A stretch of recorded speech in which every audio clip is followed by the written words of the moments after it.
Everyone waits for the UFO files to drop. This week there were hints that something is in fact happening.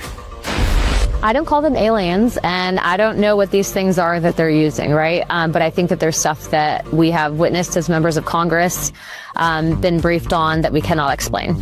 It'll be a little uncomfortable. There'll be some truths that are be a hard pill to swallow, but I think it's ultimately a good thing to get this out there. Briefed on an event that occurred where they basically tried to set up a perfect case scenario where that would cause UAP to come in. The U.S. government understands it represents a form of sentient, non-human intelligence. Will he actually admit this, or will it continue to cause even more division in an already divided community? Really clear that you have been executing a disinformation campaign about this. I think the people of the world and the American public will be very happy to understand their place in the universe, so to speak. I think we're going to be releasing as much as we can in the near future. I interviewed some pilots, very solid people, and they said they saw things that you wouldn't believe, so you're going to be reading about it. You like that little side look? You like that, right? Did you catch that? Greetings, everyone. It is Ron. That is Dave. Joseph is out in the ether. He will be returning. He is not missing. Do not worry. I know that's exactly like something that someone would say, right, to cover it up. But no, he's good. Anyway, folks, welcome to Wild and Weird Radio Live. This is the live version of the podcast, pretty much the only version of the podcast anymore, honestly, because we're just so busy doing everything else. Every now and again, I'll cut one of these up and throw it over there for the audio files, I guess. David, welcome. Welcome. Oh, yeah. Whew. Yeah, it's been I've had a moment trying to get on here tonight, huh? yeah, you had a little bit of technical difficulties. Had some gremlins over there messing with you. I saw that, but I think we're good. Yeah. I think we're really good here. I'm going to scroll through here and do the thing that Joe usually does and try to get everybody welcomed in as best as I can. I cannot, for whatever reason, see the screen as good as Joe does, and I don't know why. I think because I have so many things open. But anyway, here we go. So we have Brenda Radcliffe in out there. We've got Wolves Den Woodworks over there. We've got nine lives times 9. I like that, Donna. That's good. That's good. Nancy is here. Everybody say hi. Gary Foot's over there. I can see Dark Wolf has made it in. Archie 0514. Good evening, weirdos. Absolutely. Good evening right back at you, Archie. Let's see, who else do we got? Jordan Booker hanging out over here. Good evening, Wild and Weird family. Yep, that's exactly what it is. It is a family over here, folks. If you are just tuning in, the first time here, this is a little different than most lives that you encounter. I think we tend to have some fun around here, but we also know when to be serious, and we do have a serious topic we're going to be talking about tonight. So we're going to be looking at some clips, and we're going to be talking about some stuff, and we're going to see what you guys think about it. So please get your thoughts in. Join the conversation. That's how actual disclosure works. We have LW Marshall knocking the walls in here, who's going to the Ohio Bigfoot Conference besides us. Anyone else out there going? We're going to be trying to set up in the same place, so we'll probably be up there on the 3rd floor. That's what we're trying to shoot for anyway. We'll see if we can make it up there. That's our goal. Let's see, got that one. Oz is here, everybody. There were more fireballs this week. Will Doomsday Dave be here, or is he digging the bunkers? No, he's here. See, he's right there. That's not a hologram. That is not a hologram. That is actually Dave. There's no reason to start digging. There's just no reason to go. Okay. Well, all right. Well, you'll tell us when there is, I'm sure. Just an old hippie made it in. Hey, my Wild and Weird family. Happy Thursday. Happy Thursday, day before the weekend. Let's, get excited about that. Right, Dave? I'm very excited about that. It's been a long week. It has. Let's see. Who else do we have over here? We got dances over here. We've got Linda Sigmund joining us. Hey, weird ones. That's you. That's everybody. Ada's here. Ada and the Owls. Good evening. Void weirdos. I like that. That's good. That's funny. Stone Maven's here. Iski's here. Let's see. I'm still scrolling. Man. Uberu's here. I see Uberu. Trying to get everybody called out. That's just a little something we do here, folks. We got to get everybody called out. They're nice enough to join us, so we like to make sure you all get mentioned out there. Rob Posey, welcome aboard. And I'm probably going to miss some people here and there, but I'm going to try not to. Nancy. Well, there's a blessing from Nancy, and I'll let you guys know there is a brand new unlock for you tonight. When we hit the 10 mark, you'll get to see it. It took a very long time to do. I think you'll enjoy it. I am very, very excited to let you see this one. It's pretty awesome. And of course, you get your bonus music at the end of the night. We'll do that for you too. Who else we got? Ada over here with the owls and the aliens and more owls. Or are they all just seriously aliens? Alien owls. Alien owls. The aliens, though. Hey, sometimes that's what it is, Dave. Teresa SRI is here. Made it. There she is. She made it. Everybody say hey. All right. I think we're good. I think I've got everybody welcomed in at this point. Folks, if you don't know what's going on, what's happening over there when we say the blessings is that it's not like a cold or anything. I mean, some people think it is, but it's not. What we do is you guys support the show through your super chats and the little stickers. That's the only way we do things. We don't do, the GoFundMes. We don't do the, all the other things. There's no membership here. It's all taken care of by you folks. And a couple weeks ago, you got to see what that actually translates into. It helps to keep the show running, and it helps to put on some of these events that we do. And there will be more of those in the future. So please keep paying attention to that. We'll let you know over here, of course. What do you make me pay a membership for, Ron? That's Dave. It's a privilege. Dave. I paid a membership. What's it? It's a privilege. That's not a membership. I'll take that. Okay. Yeah, it's a privilege. Yeah. So anyway, that's what keeps us going around here. And then when you do that, what we'll do is we'll give you like these little clips, like this one right here, for example, because we have a few of them there, and these are what we call blessings. So here's one for the guys and gals who have did that tonight. Here we go.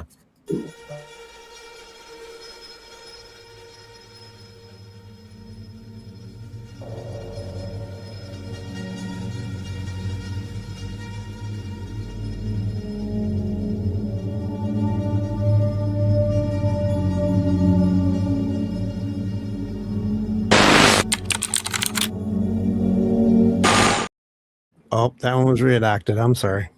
Brothers are there, huh? Yeah, went a little too far.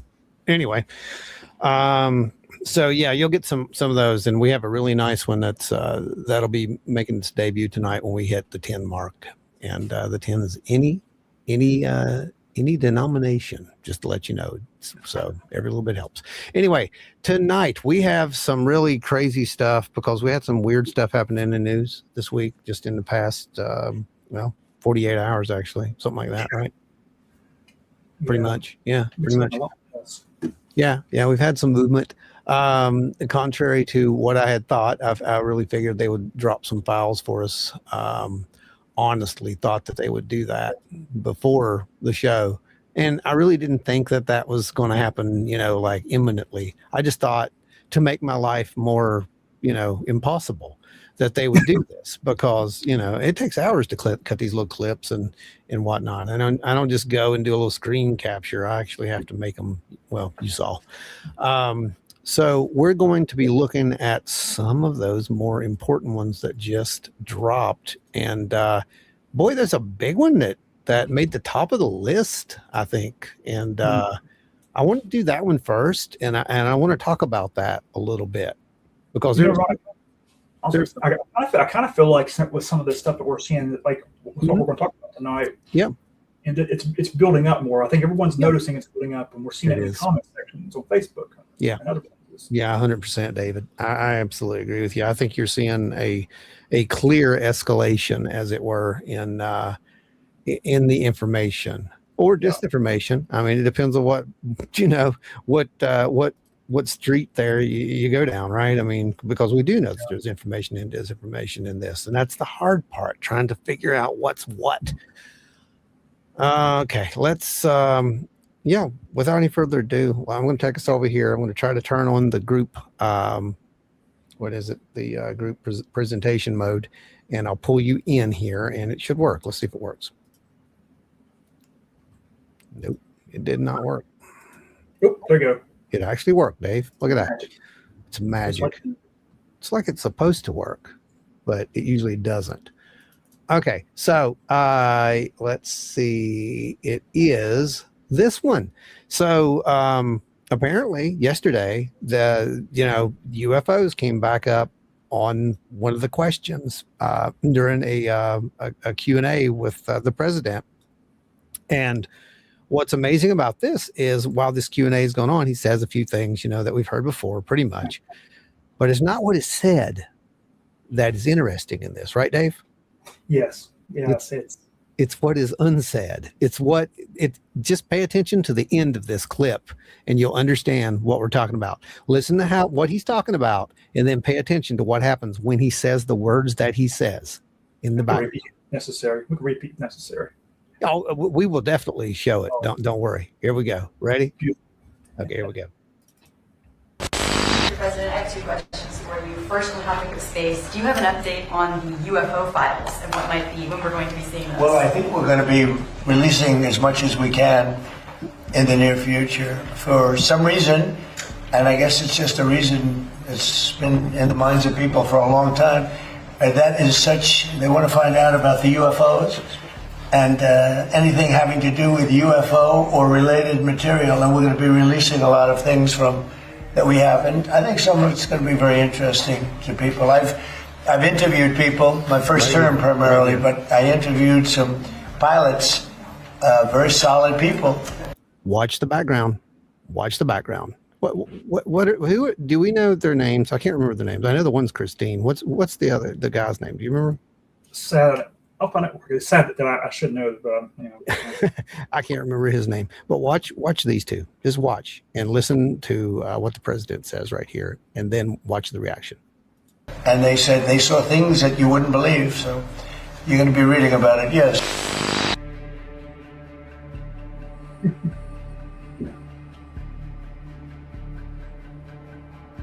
Now, I'm not a psychologist, but I can tell you that there's something going on right there. And I don't know. I mean, are we making more out of that than what's there? Or, boy, don't that seem like there's just something going on? I mean, for real, what are you guys thinking? I mean, it's always a possibility. I mean, we can just look into it, but everything's going on. And they just made it around the moon. So, hey. Oh, hang on. We got dances over here. Nice. With the aliens and a flying saucer. It looks like the moon and a rocket. Look at that. That's probably what that was all about. That's probably what that look was all about. I'll just be 100% with you. Dark Wolf over here, Klaatu, Barada, Nick 2. There you go. Yeah, you might want to remember those words. That might come in handy. Not for, for real. But no, for real. What are you thinking, David? I mean, you see the look. You saw the look. And you saw the look as, oh crap, both of them look at the same time, and it's like, she looks away, and it's like, I don't know, man. It just seems like something. She looked a little more ominous than he did. It was kind of like he was kind of like reassured, like and she's like, nope, didn't happen. Yeah. If all these conspiracy theories we hear about in regard to the moon, like it'll be around the backside of the moon. Moon? Oh no, man! I heard the moon was a hologram. Yeah. It's flat on the other side. I don't know about that, but I heard it was a hologram. Yeah. Anyway, go ahead. It's concave. No, for real. I think that there's definitely, I don't know. There's something that seems to be unsaid there. I don't know. This kind of seems like it. Wink, wink. Wink, wink. Yeah, exactly. So I don't know, guys. What are you guys thinking about that? Remember, everybody, you are disclosure. This is the whole thing, right? So get your thoughts in, get your part of the discussion down, because it matters. I mean, you may think it doesn't matter, but it does matter. Everyone has a right to speak freely about, this topic. It's going to be a topic that's really going to affect everybody. And at this point, I can honestly say, and I think Dave's going to agree, there's no right or wrong, as long as you're following data. And there is enough data to follow at this point, right? Yeah. If they have released, depending on what they end up releasing, we may see data we could have never even dreamed of, hopefully. Right. Absolutely. I mean, what was who was it we talked about? It was one of the millions of articles we created back and forth over the past week. Somebody was talking about that the technology will allow us to become a spacefaring species potentially. Right. One of the things we talked about. Right. If it's true what they're saying, Yeah. Like stuff. Yeah. Ada says the same thing. Something's going on the way they looked at each other. Yep. We think so. We don't know. We think. Of course, and if you really want to have fun, it could be an affair. You never know. Just kidding. Anyway, let's see. Dark Wolf. All the president has to do to declassify anything is make a declaration, allegedly. No, that's true. And I think that here's our issue with it. Actually, you know what? I'm not going to tell you what the issue is. We're going to watch some more of these clips because the issue kind of comes up. So I'm actually going to star that so we can circle back around it. Or we'll just kind of answer it as it goes, because I'm trying to scroll through these, and you guys just keep them coming. The algorithm likes it when you comment. Let's see. What's this, Dave? I've been following a site on Facebook that posts videos from the rover on Mars. Amazing images. Makes you want to go there. I've seen a couple of those. Amazing images. I've seen a couple of those. Have you seen some of the recent ones? They think it could be even potential creatures. But what are they? I mean, that's the question. I mean, a lot of this stuff is pareidolia. Let's big time. Call it what it is. But I have seen some very interesting ones. The problem with it comes with all this, man. What in the world is real and what is not? I mean, what's your favorite one you've seen so far? Oh, my favorite one for the Mars photos, maybe. It's got to be. It's probably going to be that one that had like the scales. I thought that was kind of crazy. You know what my favorite one is? Which one? And I think it's complete. I don't even know I don't think it's really anything at all. It's the one with the door. Oh, I love the door. I forgot about the door. That happened a few years ago, right? Have we even talked about that since? I don't think so. Well, that's probably real then. Okay, so that checks. No, that's how that works. If it's not brought back up again, it's probably real. Yeah, I'll see if we can find that. I've got some old. Well, it might have been on the old hard drive. I'm not sure. I'll have to dig that up. Can you dig that up? And because I don't know if folks remember that or not, but that made the rounds a few years ago, and it was big news. There was the door on Mars, and then you got a good link for it. Yeah, and then it got kind of sidetracked and debunked, and then disappeared forever. And it's not been brought back. I sent you a link. Oh, you got it? Okay. Yeah, I mean, it's not the one we presented on, but it at least showed the picture and the supposed picture and all that. Okay. All right. I'll see if I can find that here in a bit, and we'll show that off. Let's go to the presentation. I'm going to go over here, and we're going to go to our next one up. Yeah. And where's my notes at? Here they are. I believe it's right here. Yep, our old buddy Tim, he's back in the news. Burchett, he was interviewed again, and he talked a little bit more. He kind of brought up a little bit more about what he had talked about last week, and went a little further with it. But he seemed to validate Burleson's one of his comments that he just made as well in that. So take a look at this one. This is pretty. I thought this was a pretty neat one, honestly. Let's see if is it this one? I think it's this one. He's a very brave fella, I think. Yeah. This is an interesting one. I want to see if this is it. Here we go. If they would release the things that I've seen, you would stay up. You'd be up at night worrying about or thinking about this stuff. I was briefed last week on an issue, or excuse me, 2 weeks ago, and it would have set the earth on. This country would have come unglued, I think. So, without violating any confidentiality, what were you referencing? I was actually a member of our leadership had encouraged me and another member to go and be briefed on an incident that occurred with multiple witnesses. I was briefed on an event that occurred where they basically tried to set up a perfect case scenario where that would cause UAP to come in and then to capture them or to try to document them or record them. And it was very successful. This only happened a few months ago, and this is when the whole conversation changed. And it was very telling, and it defied everything that we have. And then you combine that with the multiple other briefings that I've had, and it's just too much, brother. It's too much. America needs to know. The president needs to put this stuff out. Yeah. Yep. So what did that sound like? I mean, that sounds like someone, did one of these Skywatch things. Someone made contact. Someone called, and someone picked up the other end. The only thing that's protecting Burchett right now, I think, is the fact that he's such a public figure, because he's put a lot of information out there that sometimes I wonder if it's not more than he's really should be putting out there, or he's like he's right on the teeter-totter.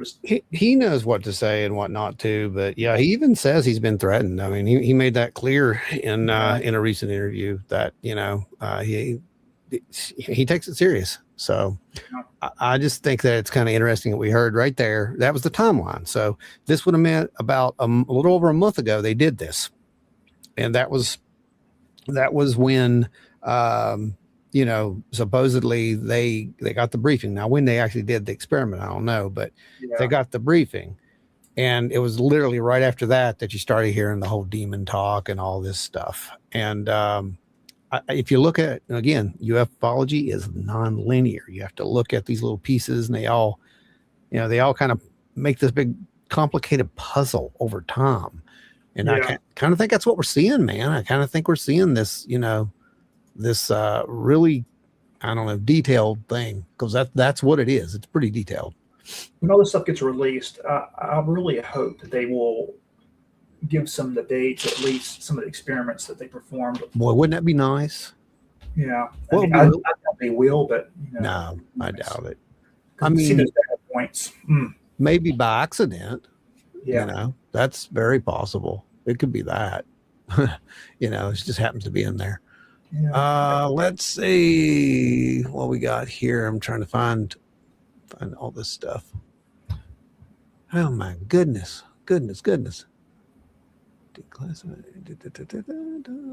Oh, here we go. Dark Wolf says, I believe Obama declassified Area 51 just by acknowledging it. Well, I mean, we know Area 51's there, so that's been around for a while. What that did was set everything in motion, and at this point, man, I'll be honest with you, it really seems like all this was planned. Technically, you could almost see Bob Lazar declassified Area 51 back when he made his first video. Right. He was made out to be crazy at the time, and now we're like, well. Right. Wasn't there a point when who was it? It was Popular Science. Isn't that who it was that posted the first picture of Area 51? It was from a Russian satellite. It's something to do with, because after George Knapp had reported it, and at some point down the line from there, that's when that happened. Yeah. We were talking about the Mars thing. Dark Wolf's talking about the face on Mars. Love that one. Oh yeah. Yeah, that was a great one. I would like to see an actual unedited flyovers of that. I thought it was interesting when we first got our probe up there to go back to Mars. That was one of the first targets that they wanted to target, And then when they made it explicitly part of the mission to take pictures of that, right? Yeah. We're going to take pictures of this thing. The very first thing we show the public and show them it's just a mountain range. And you could tell, that's not the picture, dude. I don't know what happened there. But yeah, that's interesting that they actually wanted to put it, make sure that to get a shot of that.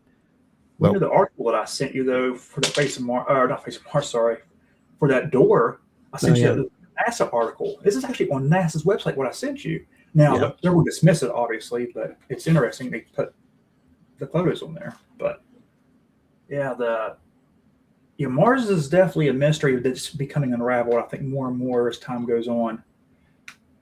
Yeah. Now we're seeing possible signs. They're seeing signs of life, which basically they had signs of life 20 years ago. They had signs from Viking, my friend. They just ignored it.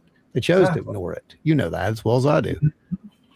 They made a valid choice to ignore it because it was it's too much. Octo says my scariest shower thought that freaked me out. God being a super powerful, deathless machine that sends out galactic patrols of entire races of creative beings to enforce specific evolutionary pathways. I don't know. I mean, at least there's some order there. I kind of like that, to be honest. As long as we're not getting destroyed, because we don't know. You gotta play by the rules, man. That's just how it is. So maybe we should be calling you Doomsday Ron. I'm just saying, if you don't play by the rules, sometimes you gotta go sit in the corner. Does Doomsday Ron have the same ring to it, everyone? It doesn't. No, it doesn't. No. Okay. No, it's definitely Doomsday Dave's territory. Okay. I thought it was else in that. Yeah. So okay. Let's see. You know what? You actually brought up a very interesting point there. Is he taking sleeping pills? He looks very worn out, doesn't he? I mean, that's a fact. Not joking. You wonder how much work he's putting into it behind the scenes that we don't know about. Yeah. Or if they're drugging him. Who knows, man? I mean, I ain't gonna. I don't know. I'm not gonna call that. Yeah, I'm gonna say that, but. Dave Eggleston brings in a donation for us. So we're getting closer and closer. Just running late. I wasn't kidnapped by the aviary. Kidnapped, or were you, perhaps inducted? There's a difference there. All right. I am scrolling. Man, oh man. I'm afraid I'm going to miss somebody's. Let's see. Oh, goodness. There's so much here. Oh, wait. Here's Rep. Who's it? Sim Salabim. I love that. That's great. That's hilarious. Rep. Burleson was in Mexico City with Greer to look at the orb. I remember when this happened. And they have their incidents in Colombia, carbon dated 12,560 years. I'm still waiting on the actual data from that. I know what was said. I'm more interested, to be honest with you, in what was shown to Ross with those last three mummies, not the fake mummies that we can pretty much clearly say are fake. Okay. But those three that seriously, man, if those are fake, someone did some work. Disinformation work. You have to wonder why someone would want to spend that much time to fake something. Yeah, you would, man. You really would. I mean, that's more work than what you guys maybe put into the resins and into the things we make for Wild and Weird for the shows. Yeah. That's a lot of work, but Oh, it's an incredible amount of work. Yes. All right, I'm trying to get caught up with all these. You guys are doing great. Just keep posting your questions, ask questions. I'm looking, I'm scrolling. I'm not as fast as Joe is. This is Joe's one and only job. He gets to sit here and look at your comments. I've got to do that, and then I've got to do this other stuff. So it takes a while. it's I can't run it by myself anymore. All right. Anyway, let's go to what is the next thing on here? The Area 51 tour. Oh, that's right. That's right. Because we learned that there was speaking of Area 51, a tour of Area 51, allegedly. So let's play that. Yeah, check this out. Being these hints for a couple of days that a VIP visitor was going to be out at Groom Lake. And apparently yesterday, I don't know if Representative Burleson was with this VIP, but the VIP in question is supposedly Tulsi Gabbard, who made a visit. Flew into Nellis, then took a little Janet plane, I think, and went to Groom Lake, and then came back and left Las Vegas yesterday. And I don't know, we pressed Eric Burleson about which facilities he'll be visiting on his national security tour. I'm being extremely cautious about where I've gone so far because, but I have gone to a facility. I've gone to a location that is the first on a list of hopefully many locations. I don't want to give anything away, but I hope he was in that plane along with Tulsi Gabbard. That's highly interesting, isn't it? I mean, but you and me both know, and I think he knows as well. I mean, come on. There's nothing there. If they know you're coming, they're not going to roll out the red carpet and say, hey, it's not going to be like ID4. Hey, you guys want to see the aliens? It's not going to be like that. That's not going to happen. Here's the interesting thing, though. Go ahead. That they probably won't let them go to.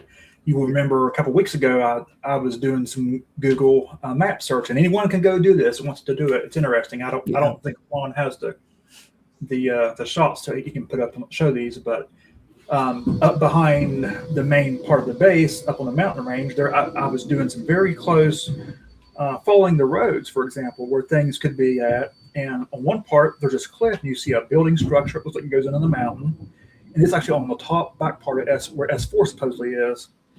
And what I found that was even more interesting, Ron, as you remember, where the old bombing range is in that vicinity, there's that valley kind of, I don't know if my direction is correct, probably I would say probably northwest of the main base. There's actually an underground facility that they're building. You can actually go in Google Maps and zoom down to it. You'll see construction vehicles. You'll see 2 portals going into the mountain. Yeah. And large portals, very, very large portals. That are going into this mountainside, and it looks like new construction. So they definitely have a new underground facility there. We can definitely say that with certainty. Oh yeah, what's out there? Who knows? Oh yeah. There's no question at all. Dark Wolf, did Grusch make another disclosure today or recently? Yeah, it was last weekend actually, and it just showed up on Weaponized a couple of days ago. And yeah, we'll be going over that because there's some real serious revelations that are brought up in this. In fact, it's kind of, again, we've been talking about this for a while now, and the folks who have joined us, this, the regulars know this.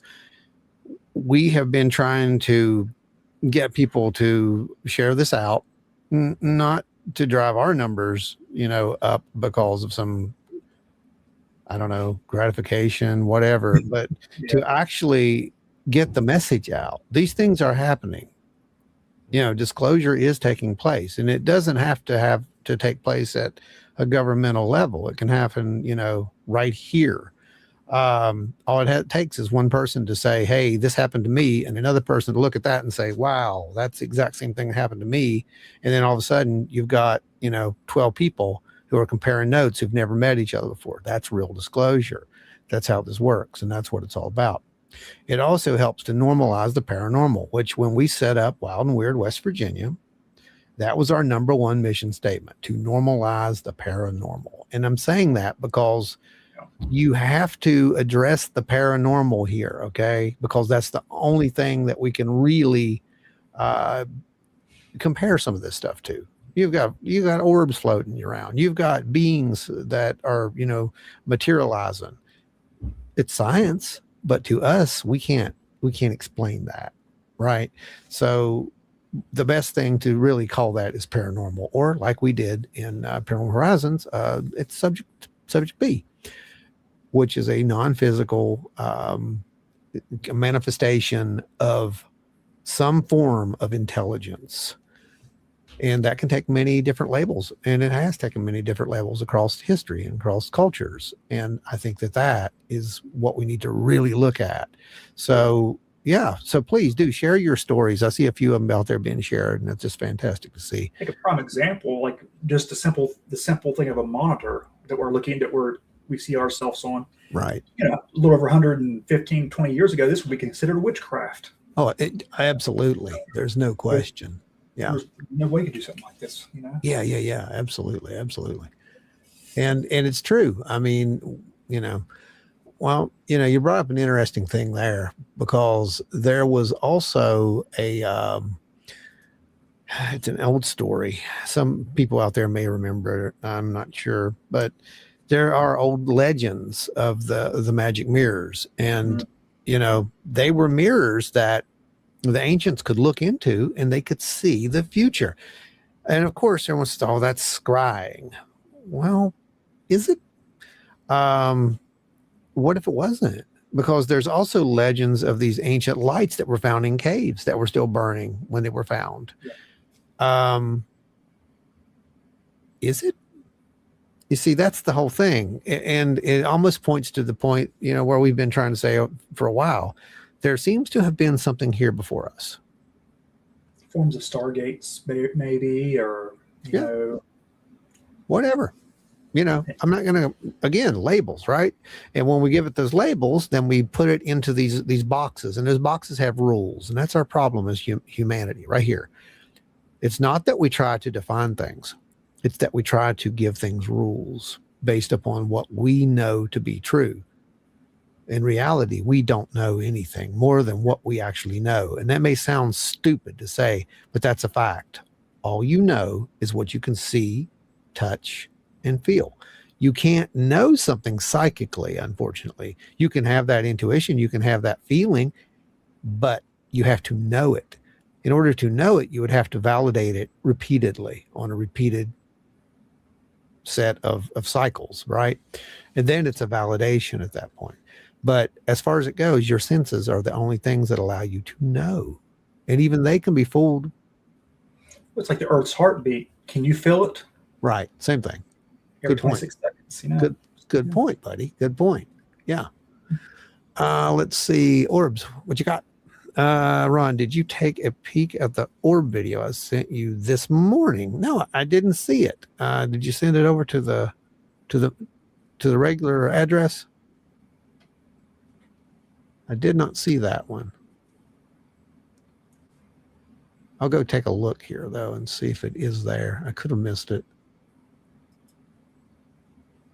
Let's see. We have Dark Wolf, great group. The people here, Octo, especially you. Yeah, Octo is pretty special. That's true. I remember when Octo came in to the group the very first time, and it just kind of seemed to melt right in. So, that's kind of what happens to these people. The people who find us, they end up staying because, they kind of find their people. That's how it works, man. That's why our get-togethers are really fun, because you all get to know each other, and it does become like a family to a degree. It's yes. And unfortunately, there's some that are too far away to make it.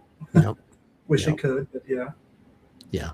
I would, that's one of the things I really want to do, Dave. I would like to be able to, at some point, during one of those lives, we can't do the whole thing, but it would be cool at some point during one of those live events to actually just go over, have like a little panel or something, and just try to broadcast that out live. So these people could ask questions and whatnot, other people who are there. It'd be kind of fun to do, because as you know, excuse me, just 1 second. Yeah, to continue on from what you're doing. The allergies are killing me. It is bad. It is bad. Oh, it is. And what's crazy, you go from 85 degrees one day to 58 the next day. This is.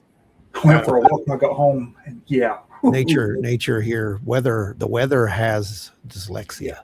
That's what's happened. So anyway. So we have to basically figure out a way to where we could do that. And Yeah. Well, we can with the right signal strength, and that's our issue right now. I don't think we have the signal strength there to do it, but it would be really cool to figure out. We might be able to do it in the future. If we have a good hotspot, I mean, yeah. I would actually, like, I have a T-Mobile service that has a hotspot. And it has a very strong signal, but that's what I'm saying. Yeah, doing that at the get together, it would be nice to have like to do a mini show. Yeah. With a live audience. Well, what would be nice? What would be nice is to actually do like this, right? Yeah. And you got all those people there. We got to have a way to where they can, of course, hear and see. We've got that. We've got projector. We've got the big screen. But there would be a delay, so it'd be kind of like talking to the astronauts. No joke there. But or was it? The thing would be a little delay to fight with, but it would be really cool because then you could have that interaction. They could ask the people, because you guys got to see, the folks who were there got to see some really cool stuff. Yeah. And you got to see what's coming. You got to see one of our projects that we're really excited about building and bringing that thing to fruition. And, you'll get to see it eventually on Strange Realities, but you got to see it in principle and in operation there. So that was kind of a cool thing, and it'd be neat to be able to show. My favorite object from the get together was like I can't remember. I apologize, if you're watching, I cannot remember your name, so I apologize. But it was a little UFO with the alien in it. Oh my God! Yes, the knitted. Yes, the prizes. The prizes that were there were amazing, and again, all from you people. If it wasn't from us, which was from you, then you guys actually brought prizes to donate. And I think everybody ended up getting something, I'll be honest. It was just amazing, over 50 people, and I think almost everybody got some. Let's see what else we got. All right. I am going to go over and grab the next bit here that we have. And let me clear this out right now. Yeah, so I think we're moving into the... I'm going to get this out. Yeah, I'm moving this out. And now I think we're going to get into the Grusch stuff, I believe. Right? Is that where it's going? Yeah, it is. It is. Yep, it is. Okay, so let me just go. Oh, no, it's not. No, it's not, Dave. No, it's... It's Mike first, Mike Gold first. Oh, yeah, you're right. Yeah. And this is good because that's kind of what I wanted to talk about, earlier when we were talking about, and they flew over Cydonia, like someone said, right? And they made sure that they took a picture, and they made sure that, they had great resolution and they could send it back to Earth and debunk Cydonia. But did you know that they weren't even going to put a camera on the Artemis? Which is kind of weird. It's like, why would you not want to? What is that? I mean, and the excuse is just great. It's hilarious to me. I mean, honestly, folks, here's one. If you didn't know it, let me find it for you. This is Mike Gold talking about how he had to fight to literally get a camera on the Artemis 2. And let me begin. I had the question is why I am even having this argument. I mean, it seems simple. It seems intuitive. Of course you should have cameras on the mission. But then you encounter engineers. And I love engineers and engineering, but they can be very focused on requirements. And I remember having conversations at Johnson Space Center where where are the requirements for the visuals? What are we solving? And when you have a spacecraft as complex and a mission as difficult as Artemis, every ounce of mass, every volt of power is jealously guarded because this is so difficult. So not just me, but with the help of former NASA Administrator Jim Bridenstine, who would tell people the camera is the mission.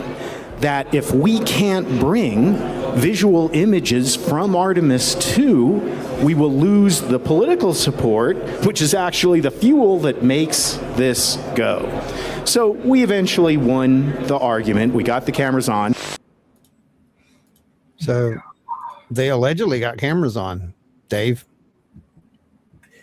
Yeah, what great cameras! What great cameras they were. The most annoying thing to me, I'm sure to you and almost everybody else to watch this, was when they're doing the flyby, we got nothing.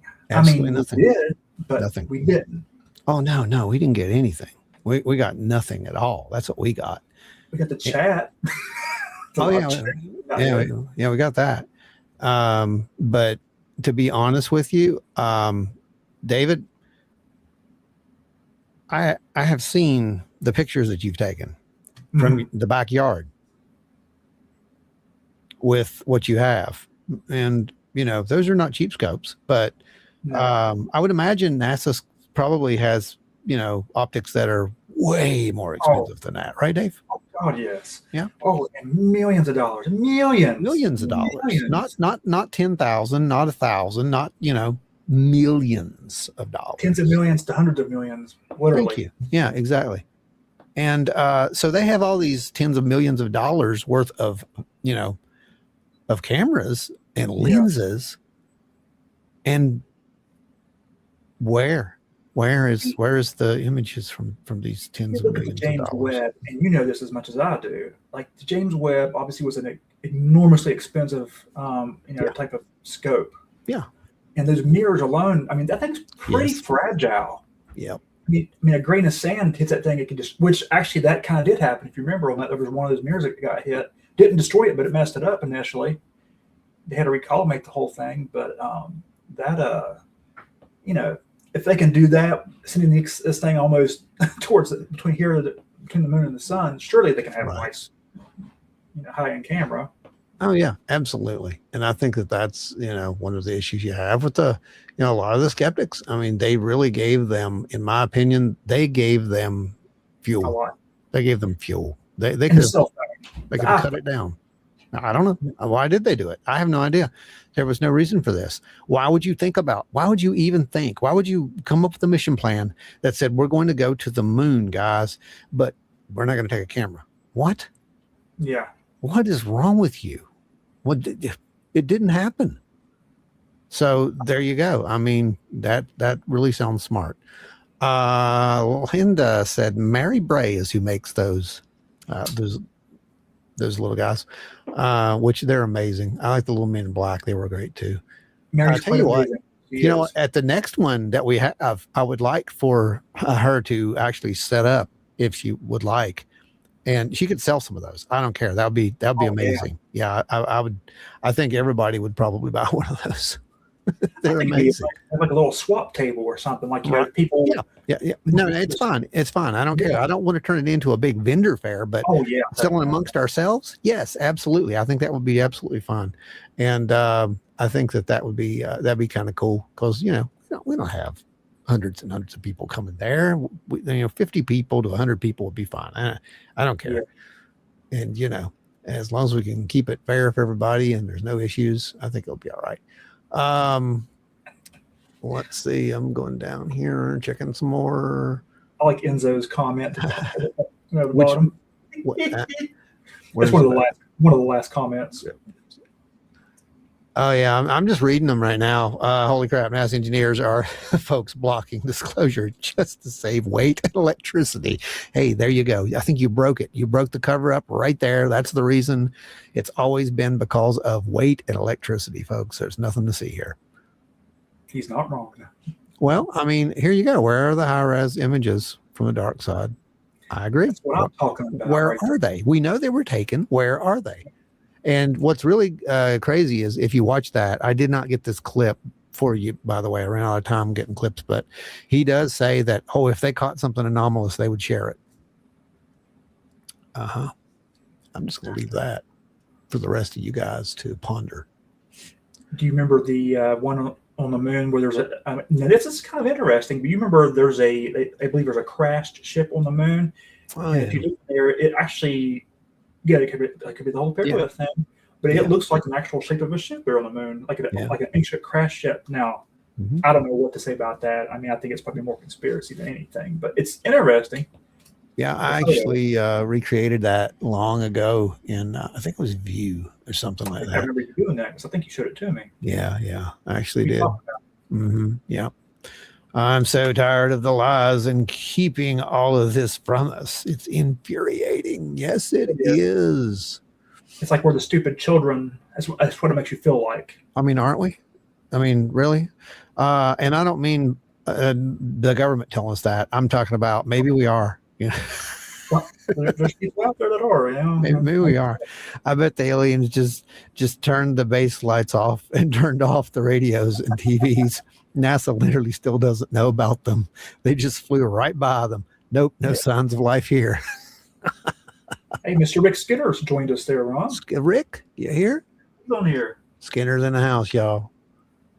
It was a great meeting you, by the way, Rick. I really enjoyed our conversation that we had. This is true. They did send, you know what? They didn't want to send back pictures of a malfunctioning toilet. Enzo, Yes. I want to tell you what. Go watch this. Go watch that episode of Weaponized and listen to what Mike Gold talks about after what I just played for you.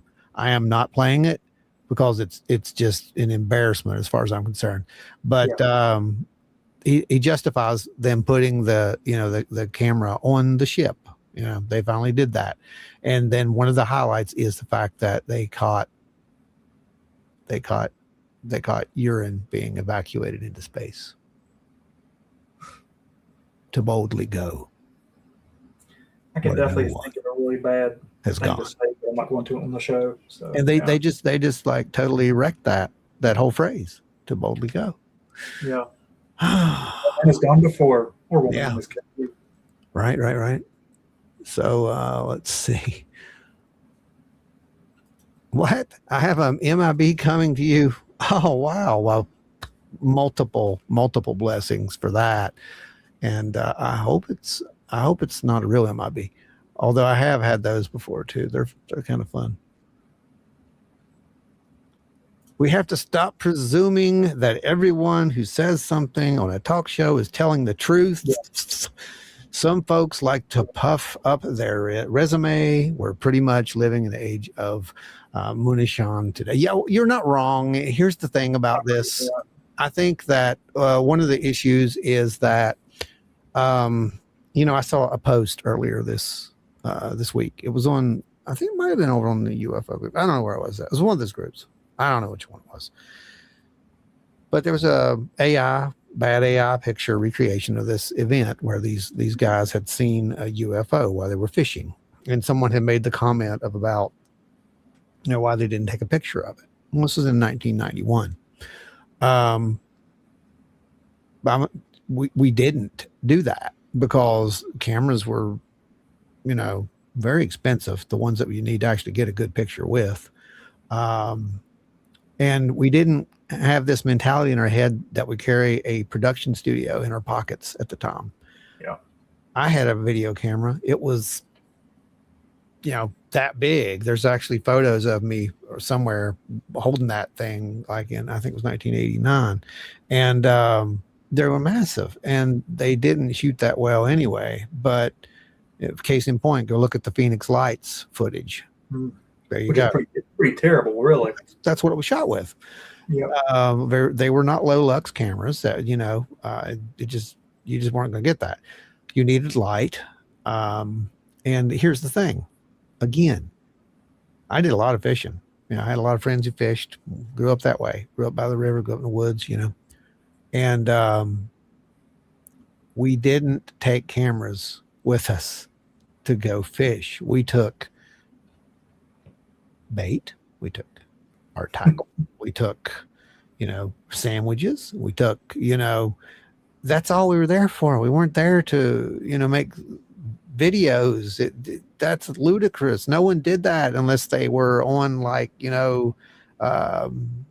master bass fishing pro, whatever tournaments, yeah, they had camera crews carrying, with those guys, but we didn't do that back then.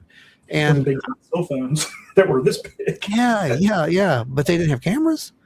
So, one of the funny things is, you think about that and it's like, you're not trying to be smart about this, but it's like, it was a different world.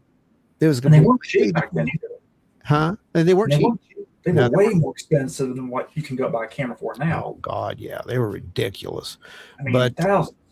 They were, they were nuts. I just remember saving up a long time to get my first video camera, and I will say this: it was just a different time, and I don't think people realize how that works. They grow up in those eras, and they're like, they just take it for granted. And then today it's like, well, why didn't they have a camera? We're spoiled. Yeah, we just had a show freeze. I don't know if you caught that just now. What happened? I'm sure everybody else did. We just had a show freeze. Everything just froze up for a second, went away, and came back. I don't know if you caught that. You got a freeze? I did not see that. Yeah. Seth Lamiel has popped in here. Greetings, everyone. Greetings indeed. Greetings. Yeah, folks, we're seeing about 50 some people out there. Drop in, say hi, wave, share something, like, all that fun social media stuff. Still trying to scroll down through here. All right, I think I'm caught up. I am caught up finally. All right, so we can go to the next clip, which is, I think that this is really the highlight of the whole thing. I really do. And again, take it with a grain of salt, believe what you want, doesn't matter, but listen to it. So here is the first thing that David Grusch says, and it's pretty hard to get him in any of this stuff anymore, by the way. So think about what he says here, and think about what he had said previously, and you'll see that someone loosened his reins up quite a bit. He's been in a lot of danger lately too, I think. He has, but he's also a little more free to say some things, it sounds like. So here you go. The DNI talking about it in her confirmation hearing. 49 files have been identified, in part due to your wonderful work. What do you think happens next, David? What are your hopes, particularly for the near term in this year, next year? What do you think that will happen that could move us forward? What do you think needs to happen? Yeah, certainly. Secretary Rubio was a recipient of all the classified information I handed over when I was in the intelligence community through the ICIG. Secretary Rubio is very well informed. I would recommend the White House interface with the President's Intelligence Advisory Board. Mr. Devin Nunes is the chair, and actually concoct a plan with the cabinet based on the breakdown of different mission areas that each cabinet member will have to deal with in this issue, to include, public health concerns and HHS, to include, national security and defense concerns. Okay, so let's. He talked pretty fast there. So let's break down some of what he actually said there, because he really said some important things that just kind of zoom right out, right? He mentioned some stuff there, David. He did. He mentioned a couple of, and he says basically that there could be cases where humans may have incurred injury. That's what he's kind of talking about right there, right? Yeah. And I wonder if what he means in particular, like some of these type of laser type weapons, things they're experimenting with, obviously. Where that may be Area 51 or something out there. Well, yeah, exposure, right? I mean, you got to think back about that Cash Landrum thing. We did a whole episode on that, was last year, I think, something like that. But, basically what happens there is, they're driving along. They see the UFO that flies over in front of them. It's tremendous heat. They end up having what's basically like radiation sickness. They get sick from it. It's really bad stuff. Sue the government for like $20 million. And they lose, because pretty much there's no proof that the government has this UFO. Well, you remember back at Area 51 from years ago, there was several contractors and people that worked out there for the government. That's right. Yeah. That had, I think, radiation or maybe a certain unknown chemical exposure that they're not allowed to identify. Yeah, it was hundreds, if I remember correctly. We did a show about that. That's right. Yeah. And almost all of them died of cancer. That's right. Yes. So here's why you need to pay attention to this. So let's say that they declassify this stuff. All of a sudden, this is real. Okay. Which means that this other thing might be real. Oh, okay. So someone was exposed to this invisible radiation over here because they got too close to this orb. Oh my God. We had this incident where all these people had this almost like, same type thing happen in blah, blah, blah. Well, is that what that was? And if it was, now who's going to be, who's responsible for that? Our insurance company's going to have to put, UAP exposure on as riders. Now think about that for real. This is how it's going to change things in these little ways that trickle down into big ways that a lot of people are not thinking about. Yeah. It's a trickle down. Yeah. I mean, our own, I see Anita made a comment, about her grandfather being in the military, wondering if that's what caused him his problems. It's like, right.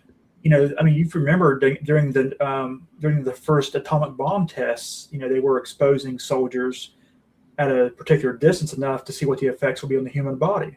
That's absolutely right. They knew, but they didn't tell the soldiers what they knew. That's absolutely right. There it is. That's one of the reasons I wonder about my grandpa in the military. Yeah. And you know what's really funny about that, Anita, is we've talked to so many people who are experiencers, and there's a few of you here, and you'll find that your parents were in the military or your grandparents were in the military. Mm-hmm. But there's almost always somebody, and you're like, well, it's just because, it was a different time back then. It's the only thing that they had to do. Maybe it is, maybe it isn't. But how many of you were in the Navy? How many of those people were in the Navy? See, that's the thing you have to look at, like the specific branches. And I think that that's where you're going to get into the issues of, oh my gosh, someone's going to have to be held possibly accountable for some of this stuff. And when I say, oh my gosh, they're going to, absolutely be held accountable, I'm saying that's what's going to come down eventually. Someone's going to make that ruling. They're going to be like, okay, well, this could be what this is. So now we have to figure out a way to deal with this. And new and modern forms of chemical warfare, Well, it's not even that. It's that you may inadvertently, so you might be driving down the road, Dave, and you'd never know it, but you might have drove through a pocket of radiation. Yeah. And, maybe you saw strange light. And then that happened and you told someone, and then maybe you got a weird rash on your skin, or maybe you got like skin cancer or something. Right. And then it's all of a sudden, well, holy crap. Maybe that's what that was. Well, who's going to, do you have a case? Yeah. You can't prove, there's no way to prove it. Yeah. There's the thing though. Will there be in the future? This is what I'm getting at. See how this is going to change things. Yeah. I mean, did I get rays from the sun? These intense gamma rays? Was that in the middle of the desert? Like a massive sunburn. This is where it came from. Yeah. It's like, Yeah, exactly. So those are the kind of things that we're going to have to really be watching. And when they say, they're looking at what they can, the proper, I guess, the different agencies that they have to get this out to. This is what they're talking about. And that's why it's kind of taken a while, because there's a lot of people who are literally just sitting there scratching their heads saying, oh my God, this is going to take forever to figure out how the legal ramifications and workarounds on this, to where we come out smelling like a rose regardless, because there has to be a hold harmless in here somehow. And I don't know how to write that. Like, that's where you're at, with a bunch of lawyers who are trying to figure out exactly what can be released in a way that will not infringe upon the other party having to, become liable for something.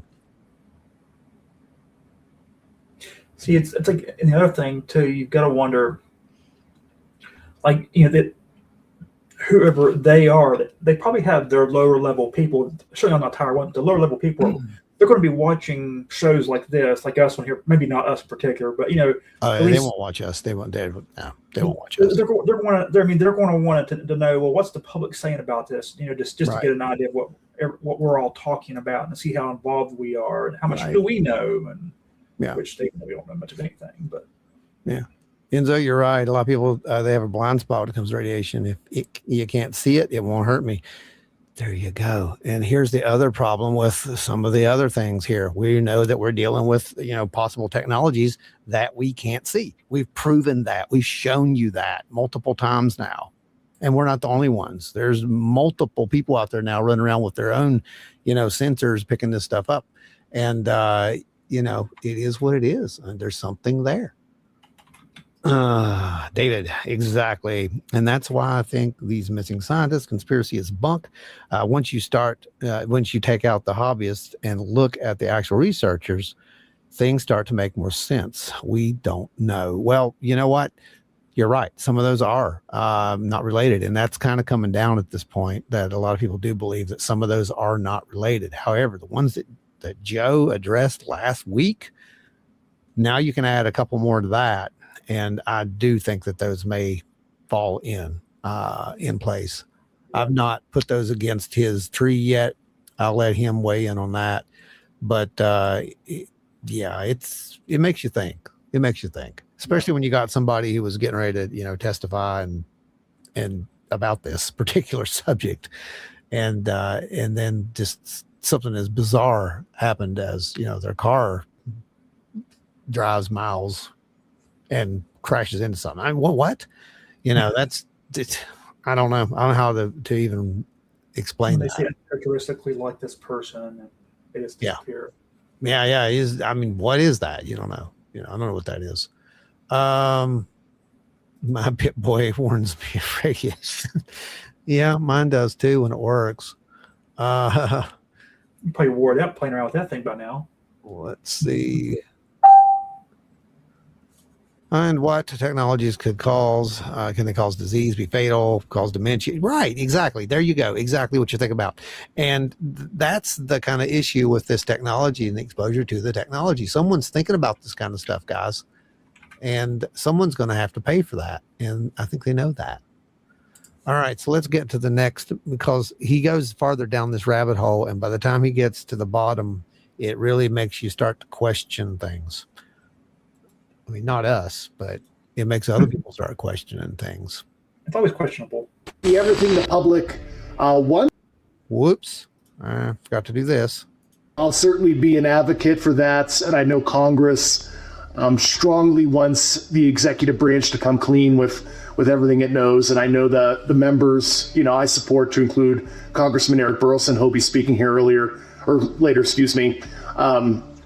be pushing for that. So I think there'll be the legislative branch kind of counterbalancing whatever the executive does to kind of ensure we achieve the transparency that the American public wants. I certainly have advised the administration over the last year or so, and have spent a lot of time with high-level officials working for the president to try to provide my sage advice on it, and I'll leave that at that, just to keep confidences in some of my sensitive conversations. But I hope for the best, and I think there's a high expectation for the president to deliver. So everyone thinks that this is going to happen still, David. This is the crazy part, because, there was that rumor. Remember the rumor that, the president's going to make this big announcement July 8th. Remember the whole thing? And then they're like, oh, well, that got kind of shot down because that's not real. So what is it? Because something seems to be brewing. Someone's going to make an announcement at some point here. I don't know. I really don't know, because it just seems like we're going around in circles sometimes with this stuff, right? It does. Doesn't It's it? felt like we're around circles the past year to a degree. It really does. So, and speaking of circles, I think David kind of went to the point on this to where he broke the circle, and he said what we kind of think anyway. And this was kind of an interesting thing to hear. So here's the big reveal from David Grusch at the National Space Symposium, which is a big deal, by the way. That's you've got high level people there, like Jeremy said. You've got people coming in there from all walks of military, from industrial, like they're shopping their goods, they're doing their thing. And it was kind of funny because he was talking about how they would talk to him in hushes in the corners, and it's like, yeah, that's what happens to us at OBC. Typically, they'll pull us over in the corner and say, "Hey, I saw a weird light while I was out looking for Bigfoot, but don't tell anyone." Like, yeah, exactly. Yeah. I got you. We can't talk about that. Yeah, I think Grusch has got to the point now. He's kind of like he almost seems like he's mad, but in a calm kind of way. He's like, "Screw this! I'm just going. I'm going with it." I don't know, man. I don't know what's behind some of it. It's either that or he knows. Well, it's either that or he knows he's protected at this point, and that's kind of it. Hey, Ashley, welcome aboard. Welcome aboard. Good to see you. Good to see you. Here is number 3, and this is the one where he says what he says, and we're going to dissect this. Do you want people to understand from your experience about UAP, about the presence, the UAP presence here on planet Earth? I mean, straight up, what do you want people to know, David Grusch?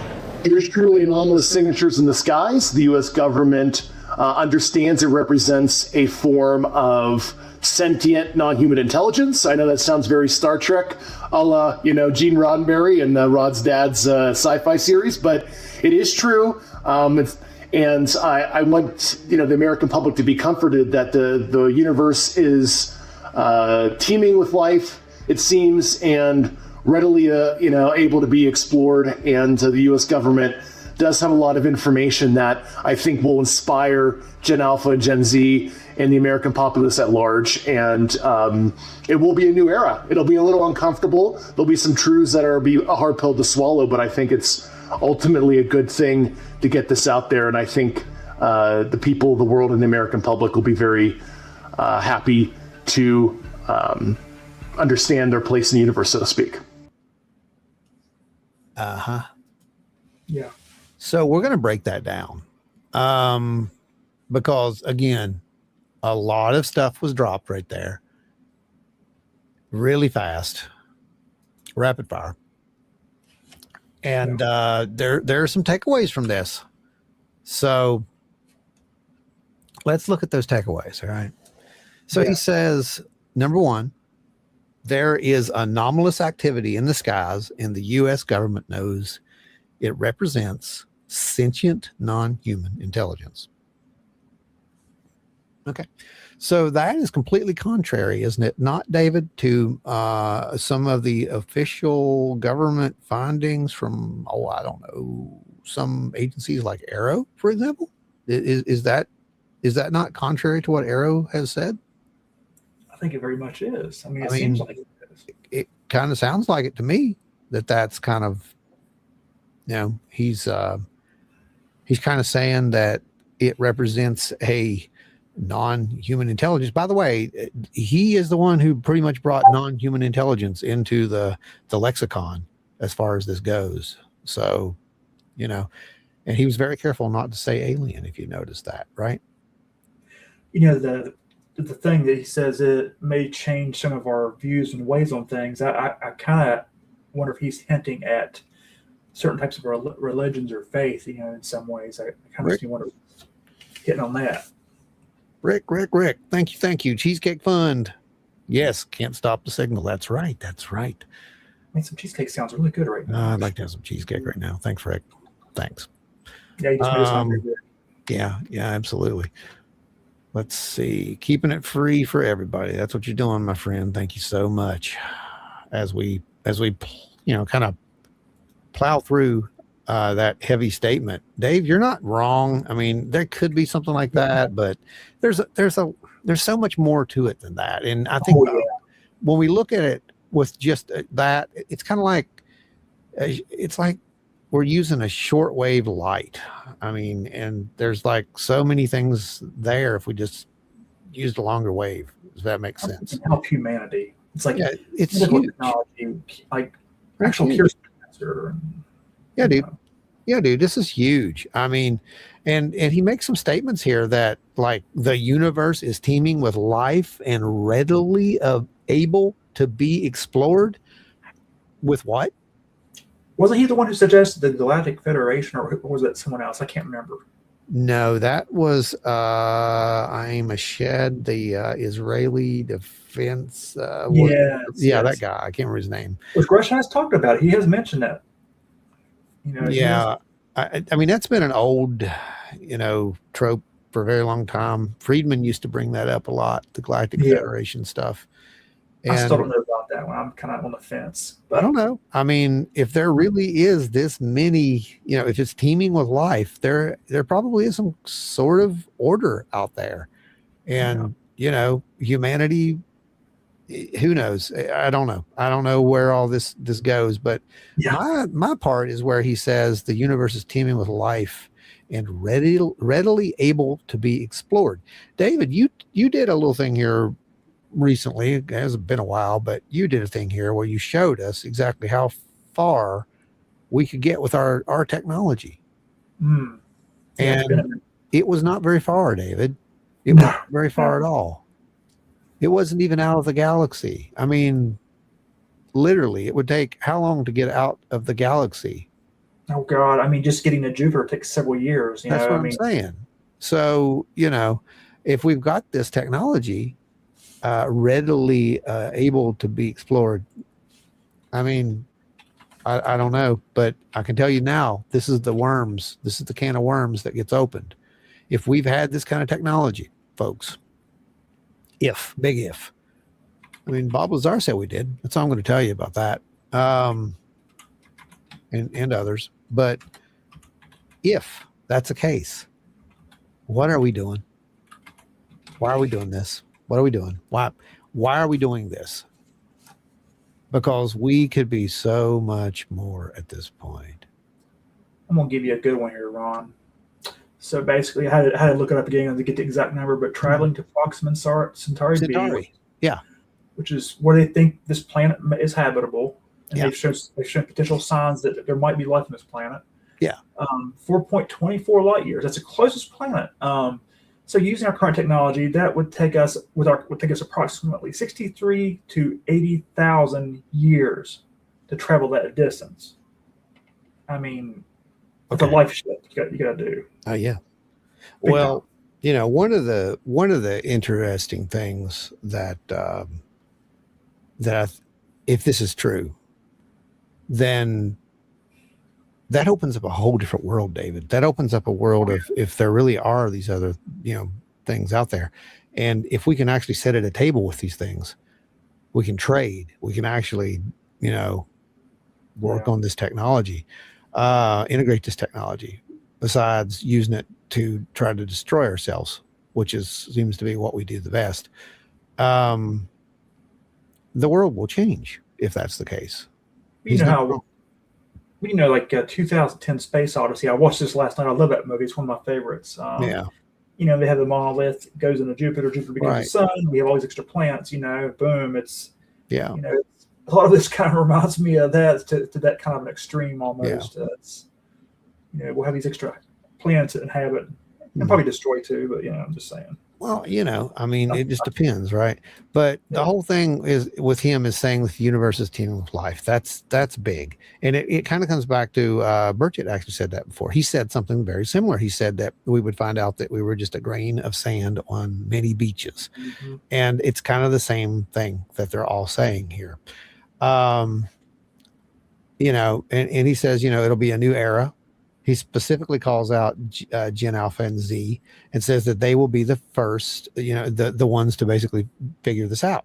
And what he's saying there is, well, same thing, it makes sense because they'll be the first ones who actually grow up in this post-disclosure world exclusively, right?